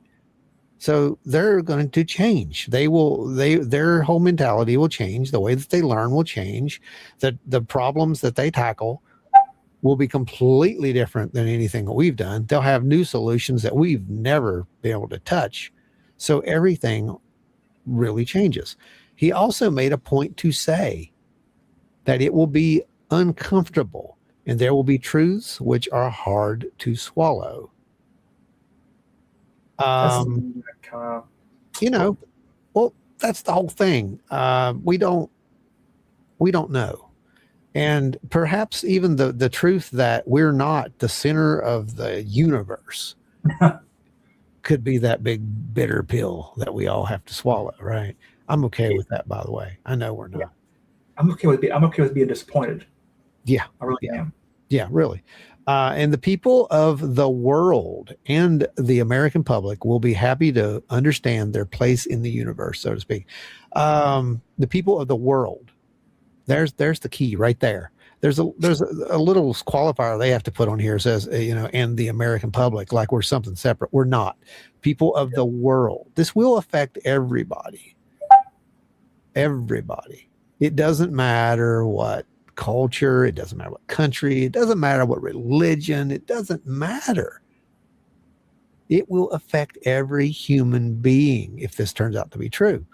And for people to act like, oh, it doesn't matter, it's just nothing. It will matter. It may not matter to you today. It may not matter to you in a year or 5 years, but it will matter for humanity on a massive scale, because we will literally go from, it's just like we discovered fire. Well, the other thing about that too, you got to look at is we will be long dead as we know it. Yeah. But at some point, the sun, we're talking billions of years from now, but the sun's going bring to the doom, Dave. Bring the doom. It's okay. I have to bring the doom because it's realistic. Like if humanity survives that long, which I can't imagine, but if humanity survives that long, and whatever form it may be, at some point in history, we do have to become a spacefaring species, because the Earth isn't always going to be here. Everything ends at some point. Yeah. So at some point in history, we have to be able to travel the universe if we want to survive, as a species. But again, we're talking millions to billions of years from now. But it's got to develop it somehow. Yeah. And we're not even the infancy. We're not even really in the infancy. We're not even born yet. No. Octo brought up the whole, you can read about the Israelites in the Book of Enoch. Here's the thing. I know, Enoch is incredible book, by the way. Back when I was trying to understand this stuff, and we're going to go way back now. So here you go. I had to test some things. And once I got my test results, I realized, this is real. There's really a consciousness here. There's something here. It's very interactive. Is it evil? I don't know. What does religion say about this? People told me, oh, that's, it's evil. Others said, oh, wait, you need to read this book. And the book was the Book of Enoch. I read the Book of Enoch, and I'm like, oh, okay. This is interesting. And then I found another mention of another book, and I don't remember which one. I think it was one of the Hindu books, something like that. But they're all saying the same things. These are all saying the exact same things. And then, of course, I found Chariots of the Gods, read that, and then everything started kind of going into this. It made sense. I was going down the same path anyway. It just pointed me in the direction to say, you have to open your mind to a greater thing here. Could this be a definition of what we think of as, these celestial beings? Call them what you will. Could be, might not be, might be something completely different. Don't know. And the people who act like they do know, I think that's the ones that are going to be hurt by this the most. And I don't mean the people who think, oh, it's angels or it's demons or it's Vishnu or it's, any name you want to add to it. It doesn't matter. What matters is that we accept the fact that it's a possibility, that we don't know what it is, and it's okay to say, I don't know what this is. So let's look at the data. Has it tried to hurt us? Well, that depends. That depends on how you look at the data. There are those who say, oh, well, there's this data that says, that they abduct people, that they do all these things. And there's this nefarious thing that's taking place. Well, a bear thinks we're pretty nefarious when we tag it in the woods. And we're trying to make sure that its population stays the way it should. Or we're trying to make sure that it doesn't get into something it shouldn't. I'm pretty sure it comes down to perspective. And we have a tendency to judge everything by how we judge each other.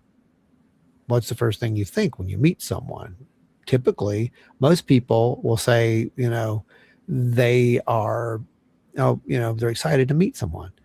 Well, are they though? Because you're wired not for excitement. You're wired to be leery. You're wired to be distrusting. It takes a lot to get to the point to where you can walk up to someone and be like, "Hey, how you doing? I'm blah, blah, blah. Trust me, I know this. This is how this works." But you have to test people. You test them. And that's part of your programming. That's how come you survive. That's how come you are what you are and you are where you are. So it's not a flaw of humanity. It's just a simple part of our survival techniques. Well, we're all connected across the world, though, too, because it's like, best example is the handbags. Oh, gosh, yeah. The handbags. Yeah, you found that in every South American, Mayan. You found the Egyptians. I think they found one in Göbekli Tepe, if I remember correctly. They found one that has the handbag, like one of the carvings. We're talking 12, 15,000 years or more and stuff in some of these places. It's a universal symbol. Yeah, exactly. I've never seen a contactee who said they referred to themselves as aliens. Ashley says, "Yeah, you're right. You're 100% right." A lot of folks think they're us from the future. Yeah, there's people who believe that, right? Let's see, what do we have? There's so many people out there that never follow any UFO stuff. They are going to be the ones who will have the toughest time. That's right, Linda. You're 100% right. And that's why, kind of like what I'm telling you guys, it's just the right thing to do, to try to help people. Maybe that's an alien. Maybe that is an alien concept. I don't know. Yeah. It seems like it is an alien concept anymore, to try to help people. But if you've got some form of insight here and you can see how this is going, and you've got the data, you're following the data. You're not following your beliefs. You're following data. You're not following intuition. You're following data. You're following what it says, and it's showing you this, and it's showing 50 other people the same thing. Well, maybe that's a thing then. And maybe you can take that 51st person by the hand and say, look, I know you're having trouble with this, but it's going to be okay. We're here right now. We've known this for a very long time. We're okay with this. It doesn't wreck your religion. It doesn't have to.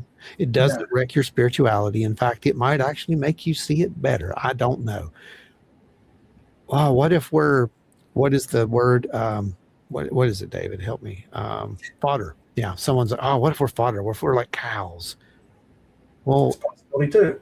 Isn't that what all of us actually are? Think about it. We're all a resource of some sort. Whether it be an alien. We're a resource to the lizard people. No, for real. Think about this. No, think about this for a second. We are a resource. Yeah. Are we not? Think the Matrix. I mean, that's out there, but I mean, No, I'm not talking about anything to do with aliens or extra dimensionals or anything. I'm talking about in the chain of life itself. We are a resource. Yeah. Are we not? And technically speaking, we're not really the top of the food chain. It's like a lot of people have top of the food chain. That's exactly right. So we would be a resource. So really, does it change your worldview if I tell you you're a resource? No, it doesn't. Now, would it change your worldview if you found out that, you were raised and, like cows, you are, I guess, harvested out? Well, here's the problem with that. Aside from a very, very, very, very few cases, there have not been any real evidence of that. Now, should that come forward? I think that could be something. But I also don't think that these people who have this knowledge, like Grusch and, the senators who've seen this stuff, who are saying, no, it's going to shake the world, blah, blah, blah. That's not what they're talking about. Yep. Because honestly, I think if that is what the case was, you would not know. Yeah. They would not say it. They would not hint at it. You would not know. And I'll tell you why you would not know. David, it's the same reason you would not know if a giant asteroid were heading toward Earth, right? Yep. And there could be one right now. We would never, they miss stuff. Yeah. But even if they knew, they wouldn't say anything. Oh, no, they wouldn't. Because life has to go on. Do you see? They will go hide in their underground bunkers. Yeah, exactly. But my point being is that, it's really not going to change much, I don't think, unless we want it to. I mean, if everybody wants it to be this or that, it's going to really hurt some people probably on their belief systems, but it doesn't have to. It does not have to. I've made it no secret of me. I'm a person of faith, and my opinion on it as a God-fearing person would be if they're. See, that's the thing. I hear people say that, God-fearing person. Yeah, which fear is different. It's a kind of a relative term, but it's not respect. God, respecting person. That I can understand. Yeah, yes, that's my meaning, but yes. I'm parroting, but my point is being though is like, if we found out there's all these civilizations that are out there, to me it just it reinforces the idea of it, for me at least, because no, you're wrong. You're not wrong. If there is a God, then no, you're not wrong. You're not wrong. Yeah, you're not wrong, and that's my whole point. It's like, so I don't think you're going to get answers to such mysteries as that. If you want it to be God, then sure, label it that. But it's not going to say that, this is what I am. Here's my card. Look, it says right here's my ID card. It says God. That ain't going to happen, guys. And if it does happen, they're messing with you. It's our individual freedom of thought, of whatever we think or believe, as long as it doesn't interfere with someone else's. Right. You're not wrong, man. I wish people of the world could mind sink and stop allowing the leaders to start wars, deprive us of resources as a whole. We all want peace and health. We don't want greed and corruption and war. And you know what? That's the thing. And this is the hard part that we have to get by. Somehow we've got to get from that to wherever the table is that we're going to be allowed to sit at, if this is real, because they're not going to let us sit at that table. And I think it's one of the worst things to imagine is that, there's this, when you learn, here's the ultimate smack in the face. You learn that you're not alone. There's millions of possible civilizations. There's galactic federations. There's empires out there. There's technology that it looks like magic to us. But guess what? You can't touch it because you are too primitive. You would take this and you would use this to destroy. We are not going to allow that to happen. When you find out that may be the reason, it's going to be a little bit of a bitter pill to swallow, isn't it? That means that we got to change things. Yeah. And change doesn't come from revolution. It doesn't come from, destruction. What is it? The Beatles, right? Revolution number 9. If you go talking about destruction, you can count me out. Yep, absolutely. It's not how it works. You don't have to do that. All you got to do is sow some seeds, and those seeds will grow over time. And that's what we're doing. It's not for us today. It's more for the people who come later and listen to the message and figure it out. And they follow it and they're like, oh, okay, I can change the world with a ripple rather than a tsunami. Yes, you can. It only takes one small ripple and another one and another one and another one. And then pretty soon you got the tsunami, you see. But one person can't do it. It's a whole community that has to do it. I don't think we're trying. I think we're doing as best we can. Like I said, we're trying to help people. But you want to save the world. You got to save your community. You got to save yourself. You got to save your friends. That's what you have to do. And too, though, kind of quoting the Matrix, but who's going to take the red pill or the blue pill? Because some people will want that ignorance is bliss thing because they won't want to know, even though they're going to be, No. Yeah. And I think about that. I really think about that a lot because this is my fault. I did this because I made a choice. Yeah. This is not something that seeks you out. This is not something that typically is going to grab you and force you to go in the door. That's not how this works. You make the choice to initiate this. And once you initiate it, you can also back out. But once you initiate this, you have a choice at that point too. To keep going, to try to figure out what it's all about. And if I'm wrong, then, I shouldn't have ever helped any of you. But I don't think I'm wrong, see, because the data says that's not what this was about. I've met too many people. I've had too many people tell me these similar stories over the years. Met too many friends because of this. And that, to me, says, look, man, this is about helping people. This isn't about corrupting souls or, whatever nonsense somebody wants you to believe. That's not what this is about. This is about helping people who have been laughed at and who have been ridiculed. And you would think that I would do that because I've been laughed at and ridiculed, but I haven't. That's the scary part. I haven't been laughed at and ridiculed. The only people who've laughed at and ridiculed me are the people who, they don't matter. But none of my friends have ever done that. Never. Not once. Yeah. I've definitely picked on you, though. I'm going to say that I have picked on you. Well, that's different. Yeah. That was never because of any kind of experiences. That was just bulliness in school and hard knocks. Always up that way. I also try to embarrass you just for the fun of it. Yeah, just to do it. Yeah. That's typical with you. It's a moral imperative. Well, of course. And I try to get everybody else to help me out. No, please don't encourage him. Anyway, what if Earth and everything on it, including humanity, are simply the prototypes of some other entity? What if we are just sentient cattle? Yeah. Does it change anything? I mean, that's my whole point. Why does it change anything? It's like that meme I sent you earlier today. It has the two dinosaurs in a spaceship, and they both say, "Let's see what the monkeys have done while we've been gone."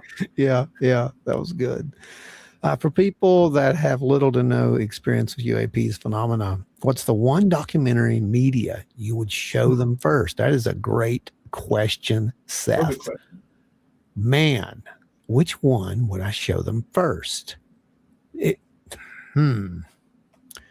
I'm honestly probably going to go with, God,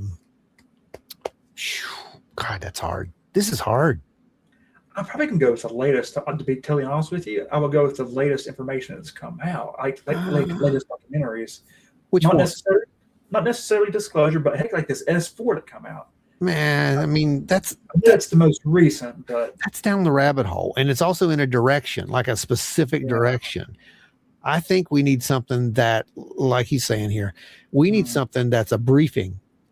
So I'm going to go probably with some of James Fox's work. The Phenomena. I like The Phenomena. I think that was a really good one. I think that points. Don't you think? Yeah, I really enjoyed that one a lot. Yeah. A whole lot. Yeah. Well, I like James. So I'm a little biased though with that, but and just because he does things in a way that I really appreciate, he doesn't try to make you believe something. He just shows you the data, and you can believe if you want. Yeah. But here it is. He tells an interesting story with it, yes, but it's mostly the people who are telling the story that does that. That's a really good thing, though, Seth. I really like this. What we need to do is we need to figure out a good list. That's a good group project, by the way. You guys start thinking about this. A good list of really good material as far as documentaries goes, because we can put books on there too, but most people don't read books anymore, unfortunately. That's why, we did a thing that we're doing, because even create a similar but different list of actual movies, entertainment type movies, like No, Taken. Yeah, Taken was great. That was a really good series. Taken is by far, in my opinion, one of the most underrated films ever done. The miniseries, if you don't know what it is, Steven Spielberg, the literal master of the whole phenomenon, as far as I'm concerned, as far as the fiction side, trying to really, play into real research. Mm-hmm. What they did with Taken back then was so on point that it would be literally years before some people would even learn that stuff is actually in the lore. Like, he did some really good stuff. Someone said Dark Skies. I see that. Man, Dark Skies was good. That was actually the oh gosh, mine's going blank here. It was for the earlier files. Oh gosh, my mind's going. I have to look it up now. What the show is called? Uh-oh. It's going to hurt your brain. About. It's going to hurt your brain. Brenda says they are aliens because they're strange to us. Once we get to know them, they're no longer alien. No, that's true. That's true. Rob Posey says there's a lot of missing people out there. There is. But again, we don't know. And if we speculate, I don't know. Doesn't mean it's not related, Rob. It just means we don't know. Here we go. And there was the Project Blue Book miniseries. Oh, that was good. Yeah, I forgot about that. I thought the same thing. I had a dream. I saw indigenous people wearing headdresses, and the message was the headdress were antennas. I got a painting of that somewhere. Somewhere around here.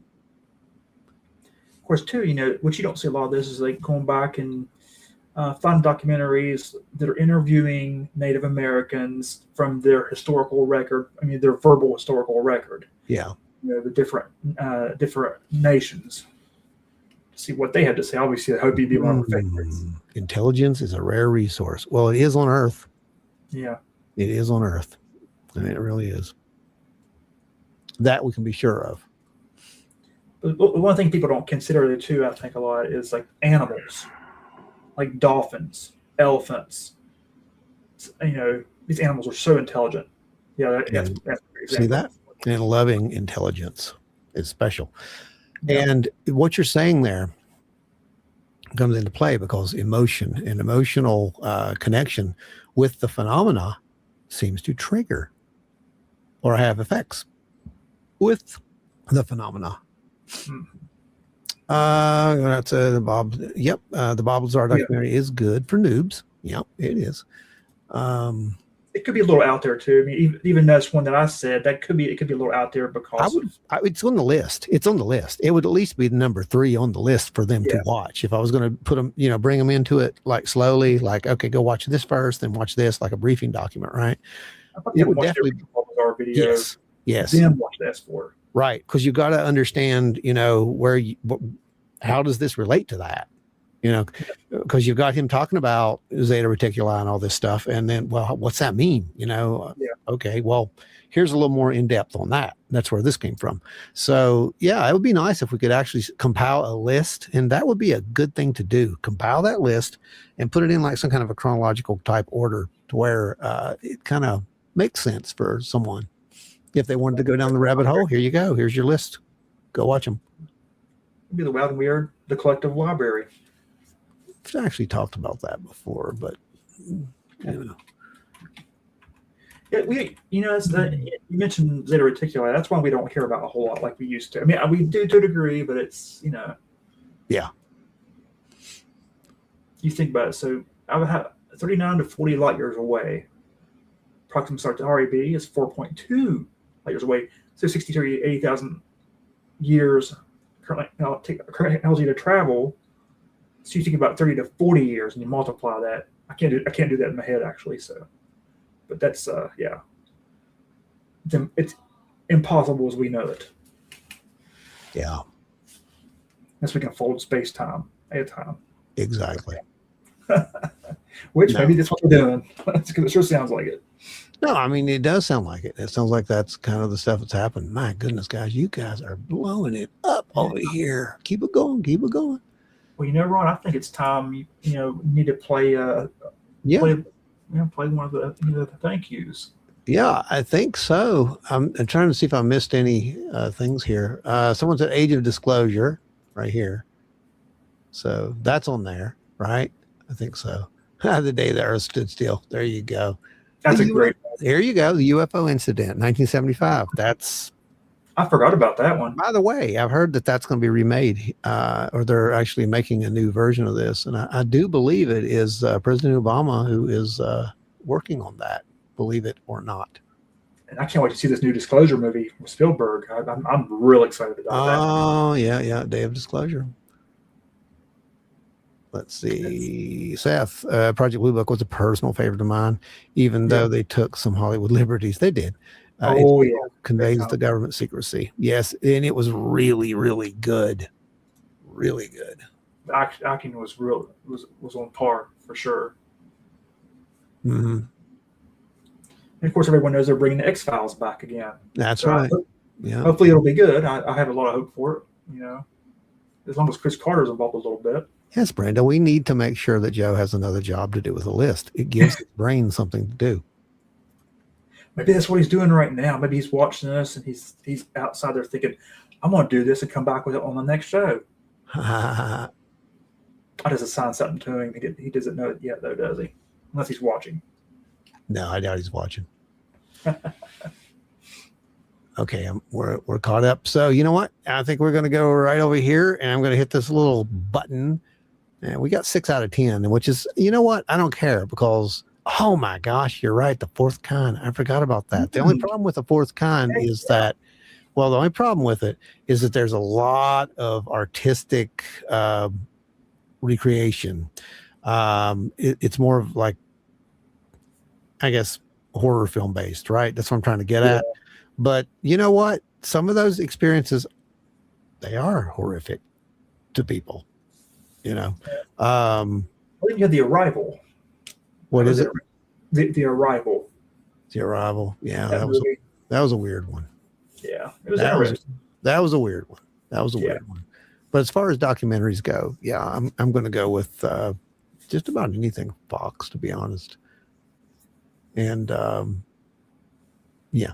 Okay, so let's turn this thing up here. I'll let you guys see it. And this is the new one.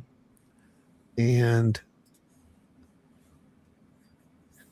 you earned it because really, honestly, man, you guys just keep proving that you can have these adult conversations. Okay. I mean, and it's rare. It's so rare in social media land to have people be able to sit and have these conversations. And, you know, no one storms off. No one gets an ego problem. Everybody is just like, yeah, well, maybe that's, you know, and they look at us like, oh, you're too complacent. No, we're not complacent. We're just listening to everything. And we're going to base our final opinion on everything, which is the data and nothing more than that. So, you know, very adult. So here you go. Here's the new one. It took a while to make. Like I said, this is going to be a fun one. Yeah, hope Ashley's still here. She'll enjoy this. Nice. Very nice.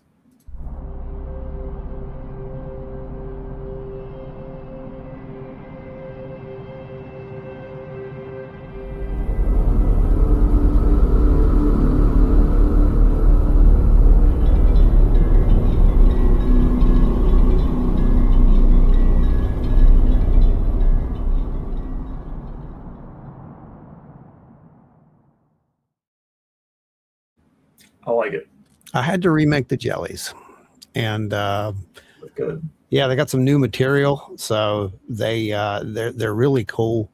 They actually have a little opening in them where I could put a little being in there and have him driving around, which is what I was going to do. And I'm like, you know what, that's okay. So they're just kind of empty jellies. So maybe they're sentient, jelly machines. I don't know, but.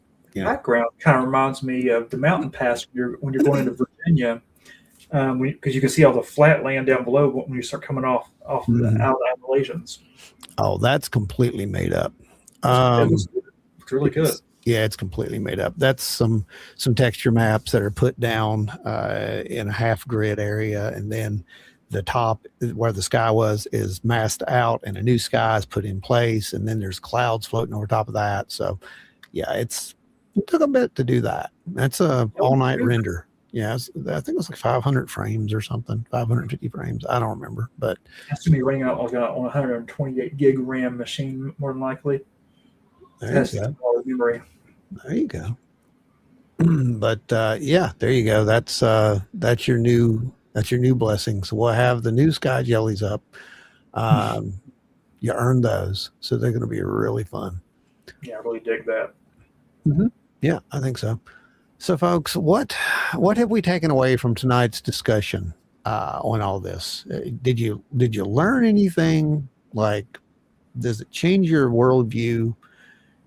Are you just okay with everything at this point? And like, let's just get this over with. Let's rip the Band-Aid off and go. I mean, is that kind of where you're at with this? Or will it affect, you in some way? Maybe this, maybe the astronomer, that Dr. Beatrice, with some of the evidence that she has put out there, that it's been kind of shown to be maybe some proof. Ashley, I lose sleep at night because I wonder what happened to the sky jellies. It's a deep thought. Just look outside your house later tonight and you might actually see ruins. You never know. Glad you guys like that. You brought up Beatrice back in the news again. I will put that up because this deserves some serious attention because it's real. And yes. it's not speculation, right? So yeah, scientific.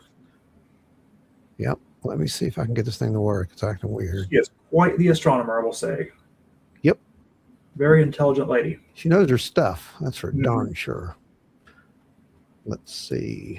Where's it at? Yeah, I would love to actually at some point try to get her on the show. Yeah, she might do it. Yeah, she's yeah. She might. Yeah, absolutely. Yep. Questions ready. I'd be like the little fanboy, probably with her. That'd be the problem with you. Oh, you get an astronomer of her caliber in there. I'm definitely going to get very excited. Let's see, 4:30. It's in here, I think. Yep, here it is. Oh, we'll show it. It's not going to show it. It showed for a second. Okay, there it is. Yeah. So yeah, April 30th. Anyway, she's talking about, an event there, but what she's really happy about is the fact that now the project, the study that she had did has been replicated.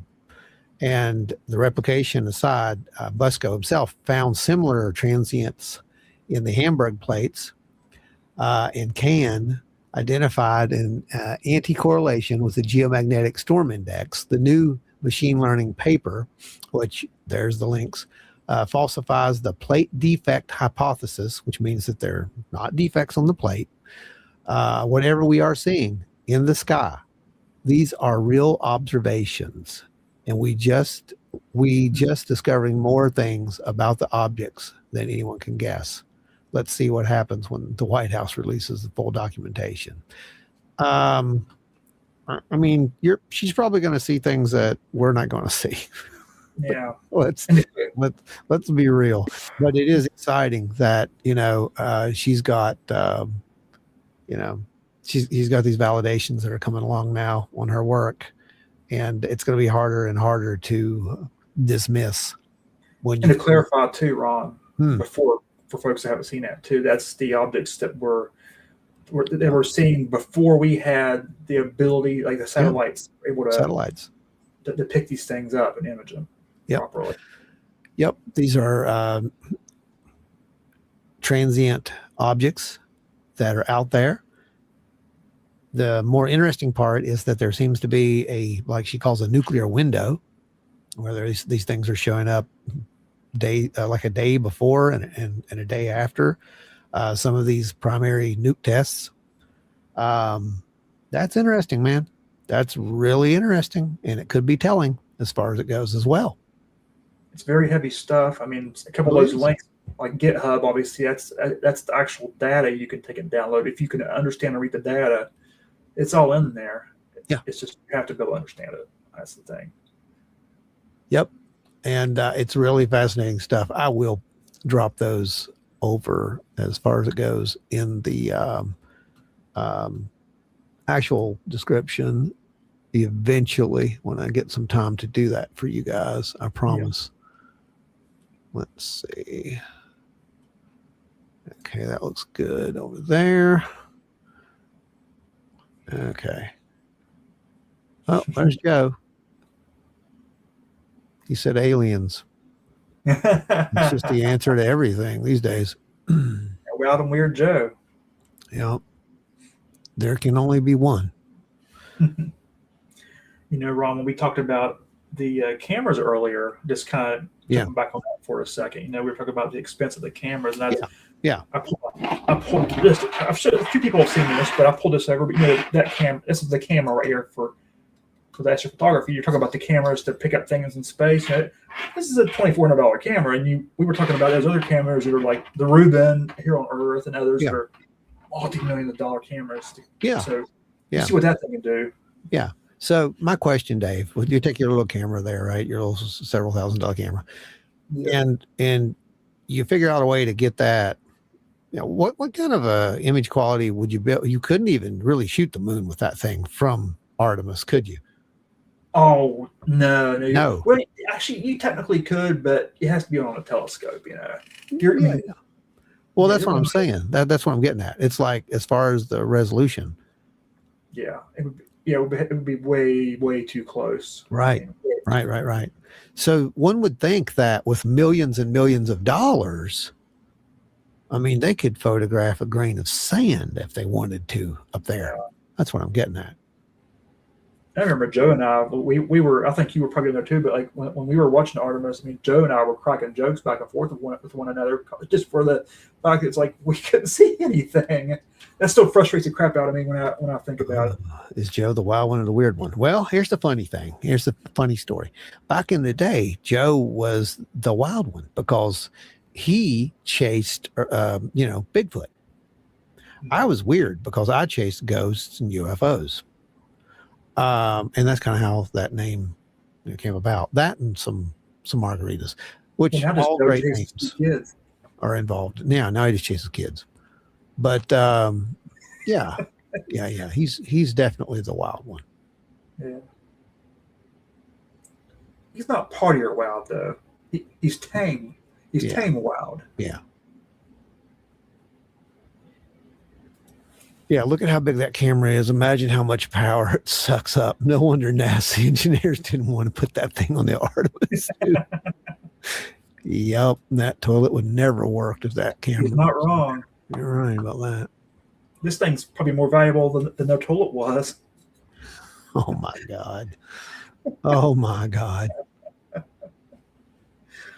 Oh geez, Stone Maven, I'm turning in. Yeah, we're getting ready to do the same thing. Hey, thanks guys for coming out and joining us. It has been a fun one. It really has been a real bad day. Welcome. Kids are scarier than Bigfoot. Joe will agree with you on that. We will be at OBC this weekend. Salt Fork. Drop by if you're around. We'll be at. I'm trying. I think we're going to be on the third floor again. Probably. I don't know for sure. Drop by. We'll have some paintings there. We'll have some, little trinkets and goods for you to pick up. There'll be a lot of fun. There'll be a lot of fun to be had. And I don't know what else we'll have, but I figure we'll have some of our research there as well for you to take a look at if you want to look at that. But it's going to be fun. It's just a time to come out and chill out and have fun. You're presenting, aren't you? What is it? No, we don't. No, we don't present there. No. They like strict, Bigfoot. Yeah. And although we will have our copy, yes, we will have copies of casts there. Joe's correct. We will be bringing out some copies of our casts. We had people asked about that before, and we did make them. One flute. Hang on. We'll get there.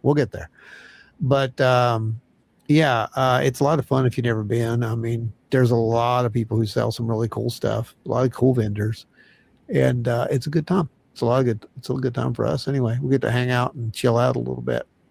So I'm kind of looking forward to just doing just that. And not presenting, Dave, actually at this. Yeah. Because that's work, man. Yeah. You know, come up with presentation, but I'll tell you where we are going to be presenting, and that's going to be at the Bristol show. So that actually will be a fun show.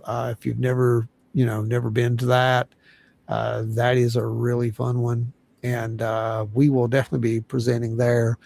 And if I am not mistaken, not only will we be presenting there, I believe that Zorp and Cargon will also find themselves in the vicinity of that place. So yeah, we'll be doing some photo ops with the aliens there as well. And that's always fun. People love to come out and take their pictures with the aliens. And, they're very hot suits. So there will definitely be a specific time when you can do that. Because, yeah, dude, it just gets ridiculous in those. Well, Ron, I got to ask you a question. Are they ever going to show their spaceship? I see these two the swamp guys? Well, yeah, I mean, I want to see your spaceship. I want to see if you have a flying disc. I want to see if these two characters have a flying disc. Yeah. I hear they have a something called, the swamp gas and USS Swamp Gas, I believe is what it is. I think it's one of those secret space program things. I'm pretty sure that's what it is. But yeah, if you guys get a chance to come do that, there is the flyer for that. Let me see if I can blow that up for you. Oh, wait, not there. We'll do it here. Yeah, we'll do it here. Oh, there you go. We did it. So there you have it. That's where we will be. That will be Bristol, Virginia, June 13th. Yeah, that'll be a lot of fun. That'll be a great one to do. So gonna have a lot of fun there. Probably won't have doubt we'll have the sports model there. I'll be honest with you. I think Lazar's got it that weekend. So, Since where Joe is tonight, he's inside that thing. That's where he's probably messaging us from. That's probably where he's at. Yeah, I heard you could send messages from inside of it, so that's probably where he's at. But no, seriously, we might actually have some models over there. I'm not sure. I was thinking about doing one and just see if anybody wants to buy it, because we had them before in the past and they sold like hotcakes. They just take a lot of time. Right now, if you have one. Well, they take a lot of time to make, and we had it on the table as a demo, and some guys like, I want that, and I'm like, it's a demo. It shows you how to paint your own. That's what they were. They were like kits. No, I want that one. I'm like, I said some ridiculous price, and he's like, here. I'm like, okay. So I had to make another one, and then someone bought that one too. So I'm thinking about making another one, just to throw out there on the table and tell someone it's not for sale, so they'll offer some ridiculous price. And what are you guys making them out of? It resin or what? Yeah, that's resin, and then the base is a cast material, and it's really, really cool. So you can paint them up, do how you guys get really good at doing that. Like really good. Yeah, it's a lot of fun, man. To be able to produce your own stuff, it keeps you guessing, is what it does. It keeps you, well, what are we going to do next? It's a constant thing like that. It literally is a constant thing, because it's like, well, I don't know. We've done this before. Let's go do that. So, it's how these little tags came about, that we were doing. We'll have some of those there too. But let me find a flute, and we'll do that for you. Let me. Well, you've got like a dozen laying around you. There has to be one somewhere. I'm trying to figure if I want to do the D. I think I probably want to do the D. I think I want to do the D anyway. Can you do drop D? Get a little metal on it, like metal flute with us. I can put some.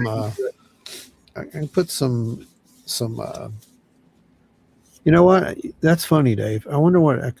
Hang on a second. Let me see what this button does for real. I don't even know what this button will do. I'm not kidding, guys. I ain't joking with you here. Hang on. Might make a scream here in a minute. It may, folks. For the people who don't know what the heck is happening right now, I'm going to play flute, because for whatever reason, people like this at the end, and you know what? We give the people what they like. This is a drone flute. This is a You're making Ron's rockstar dreams come true, everyone. Actually, it's not. Nope, this is the D. I'm sorry. This is the A4 triple that I'm going to be playing. So, all right. So let's get some reverb on. Let's see what this thing sounds like. Pop this one over here. Ooh, That's good. not bad, right? Let me know how the level sounds, David.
Yeah, that's funny, David.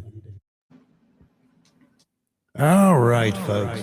So, man, that's not the right one. All right, there we go. We have to record that soon and like actually get together, me, you, and Joe, and get this music thing going. Oh yeah, dude, we're gonna do the thing. I'm not kidding. We're gonna have some fun, and you guys are gonna love it. We've been talking. It's another one of those projects, you know, and you're gonna like it. It's gonna be a lot of fun. Like I said, we're going to do some recordings. We're gonna, you know, try to make it just a little different. It's not gonna be your typical stuff, okay? I mean, let's just think of it as something produced by possibly non-human intelligence. That wouldn't even be my typical stuff, you know. You know, that's what we should call it. We should call it NHI. That's what the album should be called. I like it. Right? Is it non-human intelligence? Oh, that's good. That's good. Non-human. Yeah, non-human. Yeah, because we're not intelligent humans. Yeah. You caught on to what I was getting at. Okay. What you going for? That's fun. Okay. Yeah. Especially in our modern times now.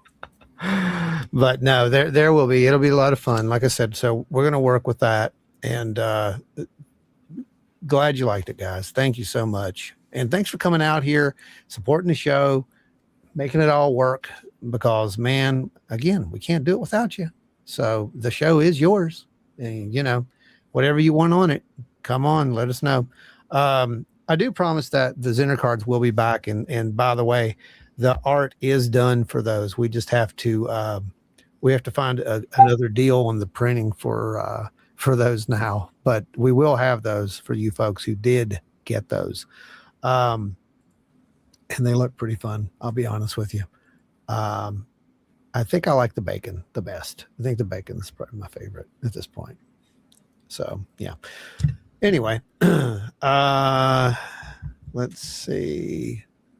If we got anybody else asking questions, we'll make sure. We're getting ready to head out. So, folks, multiple thank yous. Infinite thank yous. And like I said, drop by the table if you are going to be around Salt Fork. Look us up, drop around the table, have fun. I don't think I'll have a flute there, but I might. You never know. Joe might do. You should. It might draw out Bigfoot. Hey, it could. Right. We tried that before. It's been documented, by the way. Yep, that's right. So, yeah. Anyway, folks, that's it. That's all we got for you this time. Yeah, right. Dave did really good, by the way. I got to give him some credit for that. And right. Bacon. Bacon. You know, I could go for some bacon right now. I'm not even kidding. You said the trigger. That's like the trigger word. Bacon? Yes, that's a trigger word. You know what? We got to check. Front or back? Call it. Somebody call front or back. Front or back. Actually, yeah. Front or back. Front. First one that calls it's the one I'm going to go with. Front or back. I know what front means and I know what back means. Let's see who gets it. Okay, back. Nope. So we got to check. We got to check. Look at that. Ooh. Well. It was the front. You know what that means? That means that my psychic abilities were dyslexic tonight. That's what that means. But you still got bacon. That's what matters. Well, yeah. I knew it was going to be one of them. I mean, I just had a feeling, but I didn't think it was. I was with them. I thought it was going to be the back. I didn't think it was going to be the front. So you're either getting bacon tonight or you're not getting bacon tonight. It depends on when you get off here and when you go to bed. I'm not getting bacon, man. I'm probably going to go. You know, I got to actually go play. I got to go play Fortnite tonight. Because I gotta level up a little bit in my pass and get that done, and then I've got to finish out Battlefield 6. I think that's it as far as the games go. I think that's what I've got to do. So, and I played. You're probably not playing it now, but 76. I don't know if you saw it this week, but Fallout 76. They put a crashed UFO in finally after all these years. So yeah, I can make my underground base now. I'm very happy about that. Very nice. Because yes, folks, I am also a geek. That's my relaxation time. I like to play games. So, you know, when I'm not playing music, chasing strange lights in the sky, or making videos about chasing strange lights in the sky, or on here making news clips for you guys, or any other number of things. We're all nerds. Yeah. I just realized I don't sleep much. Oh well. Anyway. All right, folks. Thank you so much for being here with us. We will see you next Thursday, at which time Joe will probably say something stupid like, and remember, I don't even do that crap. No, I'm not doing it. That's his stick. And I'm not doing that. It's ridiculous. It's absolutely nonsense.